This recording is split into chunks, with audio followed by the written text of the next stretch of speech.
hit the subscribe button so you don't miss any videos on my Ferrari 599, and make sure when you visit me on my channel, you let me know how much of a slacker I am that I decided again to pass off another project. All right, so we are heading down to Ben's shop. Got a new build.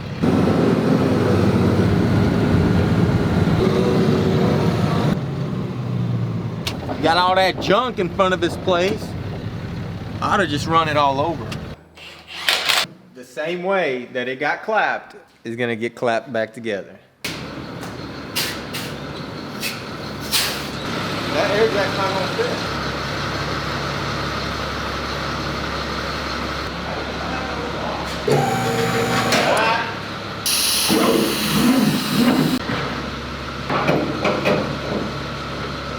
Can't believe it. Yeah, at least try. Well, hold on. The car's still gotta come down.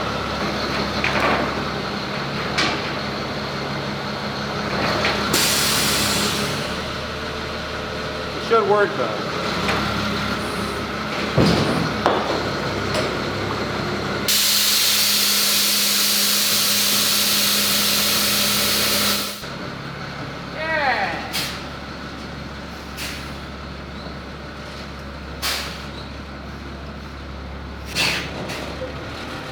Have you filled out your logbooks? Oh, I did.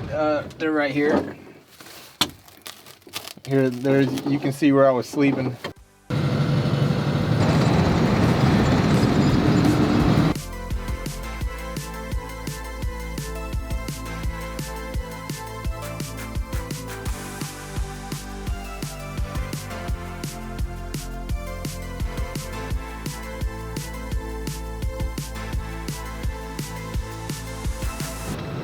All right, so we made it back to the shop, safe and sound. Hood didn't come up. We were scared about that. We totally forgot to strap the hood up. What kind of people haul a Ferrari and don't even strap the hood? It's a Ferrari, man. Hood opens backwards. Oh yeah, that's right. It does, doesn't it? We need to go move some stuff around and make sure that nothing's on the frame machine. I think Dad might have actually put something up there. So as I suspected, Dad did put something on the rack while we were gone. And it was supposed to be a very small repair. As you can see here, we have the little core support section right here, and he had already started to remove it and install it. But here's the crazy thing about this car.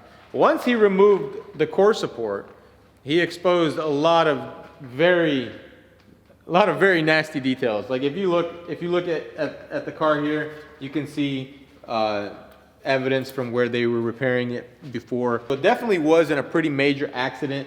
Right here you can see they straightened out the subframe, and then on that side it's horrible. You can see that the little subframe attachment is pointing that way, meaning that that frame rail is pushed back. And if you look up under there, you can see a very big kink, which sucks because, you know, obviously repairing a car more than once is not good for anyone. And you can see right here, this has been, as you can see right here, this has been replaced as well.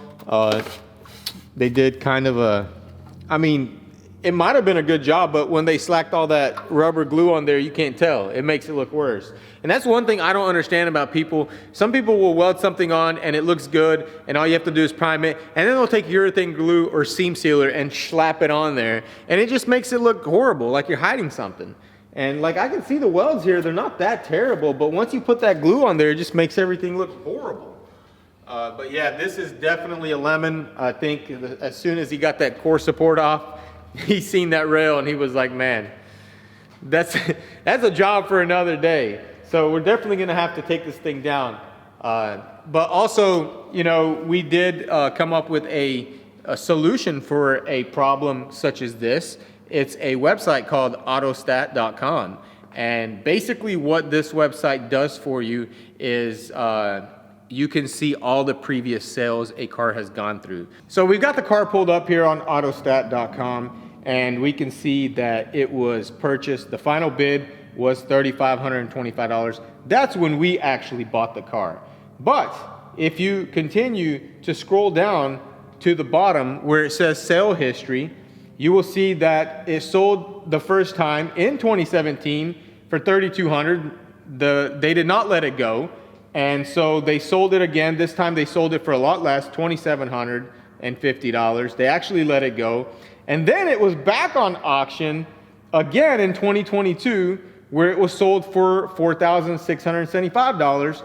And then it was back on the auction again and not sold for $3,200. And then the final time was when we bought it for $3,500. So as you guys can see that we paid $3,500 for this car in 2022 when they were asking $3,200 for it in 2017, and they did not let it go, meaning that the condition that the car was in back then was a lot worse than the condition it is now. Like now when he bought it, it didn't even look like it was hurt. So if we would have had this website when he was buying this car, we would not be running into this issue. And a lot of people will say, oh, well, why don't you just go down there and look at the cars and check them out? Well, we buy a lot of cars out of state, and it's just not feasible to drive all the way down there on auction day, look at the car, and then try to bid on it. And so we do take risks. And this website can actually minimize a lot of those risks. Because if you see that the car was previously sold on auction, you may not want to buy that particular car. So it really gives you an idea of the car's history. And I think it's a lot better than like Carfax and stuff, because this actually will show you the auction listings and what it sold for. So it's a little bit more in depth when it comes to reselling the car. And so like when you're looking at something, you want to buy it, you pull it up, you run the VIN number, it shows you, and hey, maybe it can get you out of a jam and you don't have to be messing with a lemon like we are. And I don't even know what he's going to do with this car at this point, because it looks like it needs a subframe, it looks like it needs a frame horn. That's a lot of work, and the website is a small price to pay compared to what we have to go through with this. So if you guys are interested in not getting screwed on future purchases, hit that link in the description and sign up for your AutoStat account, and I will see you guys at the auction.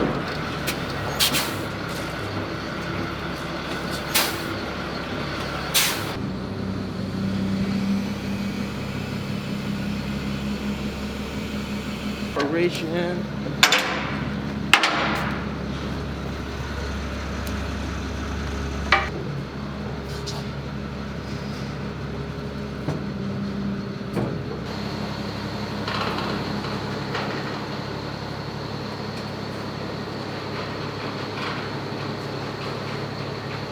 Alright, then just unload it real quick.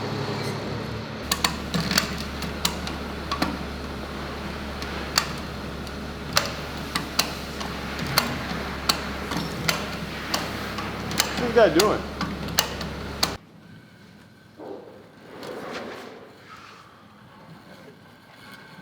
Are you working on this car? Yeah.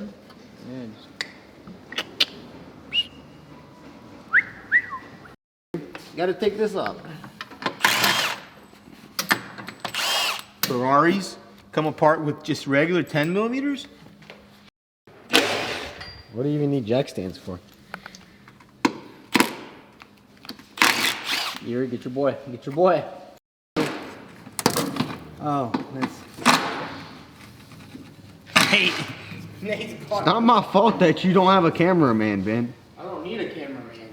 Well, your cameraman sucks. No, He just stands there in one spot all day. Hey, guess how much I pay him? $0. Exactly why you pay him $0 is because He's a beast.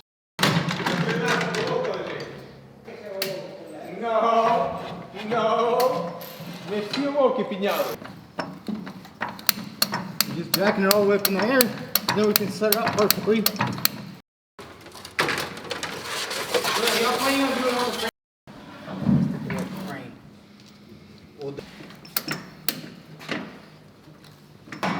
Alright. Right here to the rear section. So this is going to keep the entire rear of the car from moving whenever we start pulling that. Go. what are we doing, Victor? I working from Ferrari. I work in frame machine. Working. Working on what? Why? Yeah, we got the car on the blocks and basically ready to pull, except for the fact that we do need to remove some stuff like this fender and the suspension on this side. There is a lot of damage up here underneath. It looks kind of like the wheel went up in there and just destroyed everything. If you look up under there, There's nothing that hasn't been touched. Everything, just that beam right there is broken. Everything just busted under there. So all that has to come off. The fender's got to come off, and we'll get the fender off, strap it down, and start pulling on it.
Alright, so we're about to pull the frame rail over, and then we're going to pull that cross member down.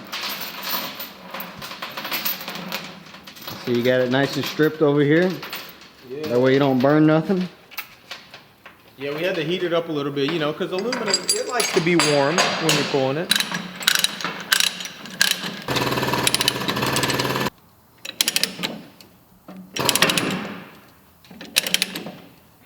How's it going?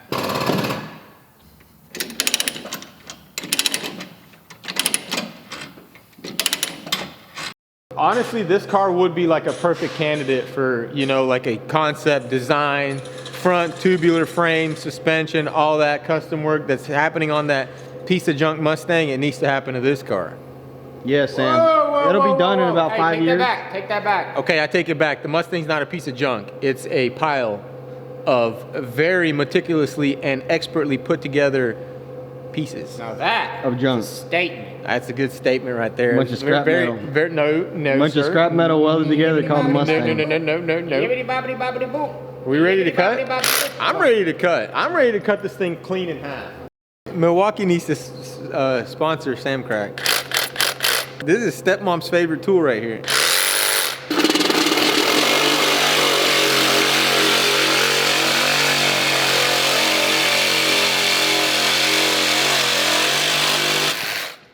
And just like that, cut the Ferrari in half.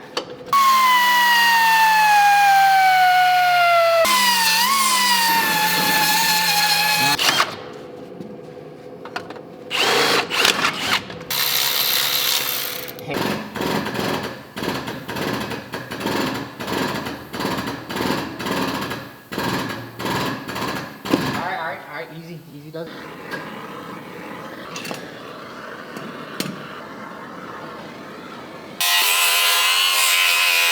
So what we're gonna do right now is go ahead and bust out this little torch right here. It got some nice little rosebud on it.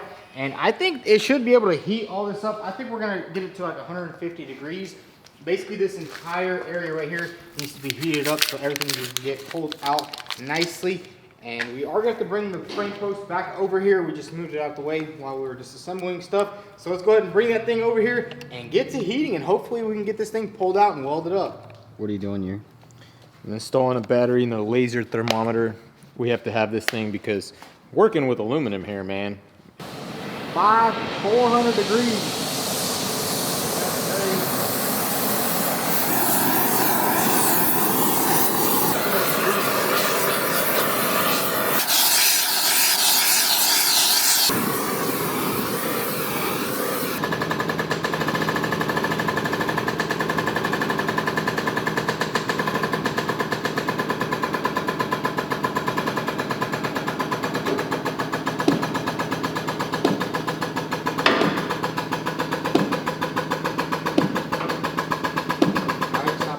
Man, that's perfect.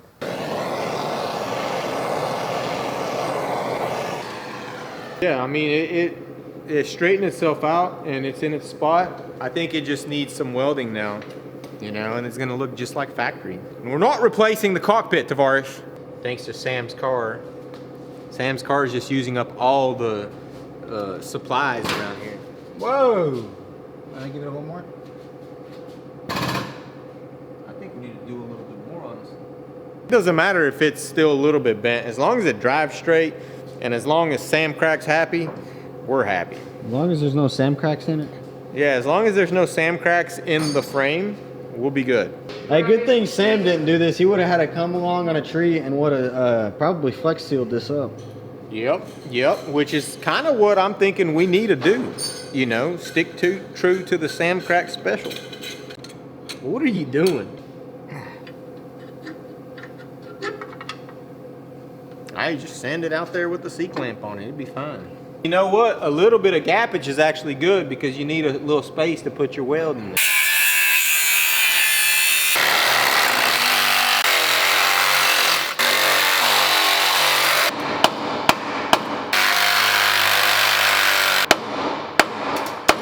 I mean, I'd say it's ready to be welded, honestly.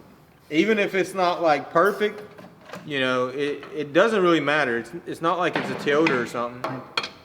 This right Dude, do here. you want my good clamp? Or are you gonna use that? You gonna use that? Sure.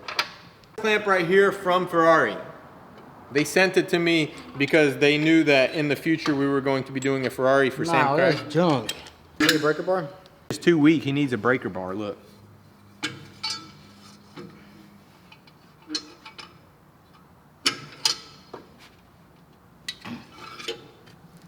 It moving? I feel like you should have cut this more. Cut what more? This right here, you should have cut into there more. You see what I'm saying? Like cut all the way through it, because you got to get all that greasy stuff out of there anyways. Just my 2 cents, you know what I'm saying? Yeah. My 2 cents.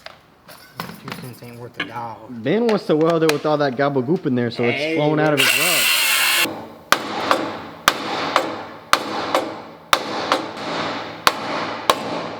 More. V it out real good. V-tune it out. Why don't you look at it like a logical human being would look at it? You know? What's Yeah, I wrong? can easily just replace the stud, bro. No, you can't. I can No, get you a can't. stud. You're I not. can You're not get- capable of doing that. I'll send it out to my company in Taiwan. They'll have you a new stud within 36 hours. Is that why your Mustang has got studs all over it? He's telling me I need 53 The HTP guy. beater. Oh, so in other words, what you're saying is you don't know how to use your own welder. What you doing, Ben? Swapping out the welder for aluminum, you know, because we got aluminum. We're not welding steel on this car. Very nice.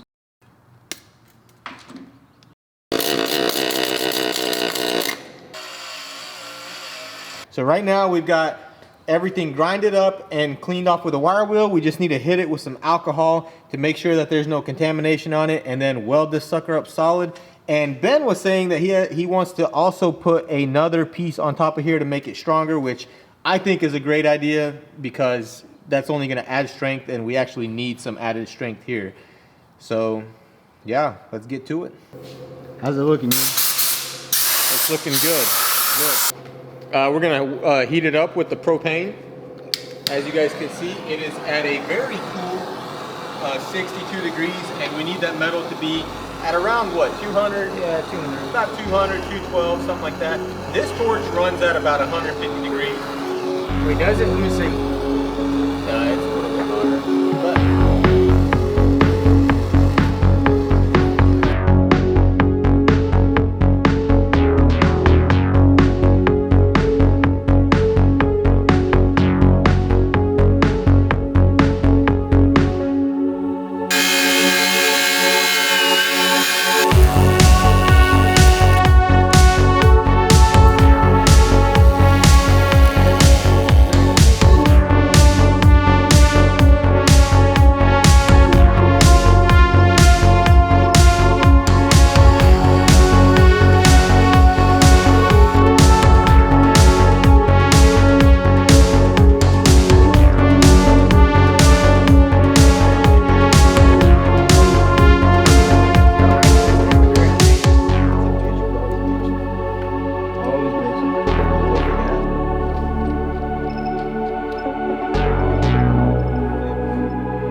so we got everything welded up. As you guys can see, we've got the crack welded up, and Ben even went ahead and built up this entire area that was completely gone, and he did a really good job. I'm very impressed by the capabilities of the HTP. What is this, Ben? A 220, it's a Pro Pulse 220 MTS. Really cool machine. It can do stick, TIG, it can do MIG, as you guys seen in the video, which is really cool because aluminum MIG welding, it's very complicated. You have to have a spool gun and stuff. This machine just shoots the wire right out of the box. That's really awesome. And it did an amazing job. If you look at these welds, you can see everything's very solid. Now we're ready to actually go ahead and manufacture the new cross member piece that goes right here. Once we make that piece, we can move on to fixing the end of this rail right here and straightening out this bar here. So it's a lot of progress on this car. It's kind of been difficult. It's not an easy repair. When you're working with aluminum, especially cast aluminum, you have to be very careful with it. You have to heat it to the proper temperatures. As you guys have seen, we have our little laser thermometer here, so we have to keep pointing it at the metal every time we heat it up. And there's just a lot of factors that go into play here, but we've got a lot of good progress going on. And drop in the comment section below what you guys think about this build, and also hit that like button if you want to see more. And I will see you guys in the next video. Peace out.